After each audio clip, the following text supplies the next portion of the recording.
শেখ হাসিনা বাংলাদেশি নাকি ইন্ডিয়ান? তাহলে শেখ হাসিনাকে বাংলাদেশে ফেরত দেওয়া হোক।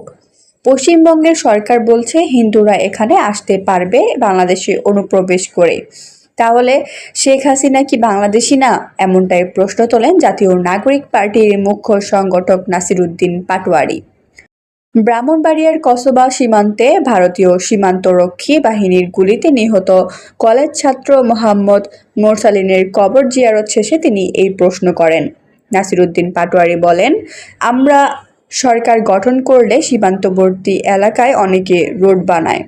আমরা এখানে খাল খনন করব, যাতে খন্দকের যুদ্ধের মতো যাতে কেউ ওপার থেকে এপারে মাদক পাচার করতে না পারে, যাতে বাংলাদেশের যুব সমাজ নষ্ট না হয়। স্বরাষ্ট্র বিভাগের সমালোচনা করে নাসিরউদ্দিন বলেন, বাংলাদেশে এত ইয়াবা, ফেন্সিডিল ও গাঁজা আসে কিভাবে? এই প্রশ্নের জবাব স্বরাষ্ট্র বিভাগকে দিতে হবে।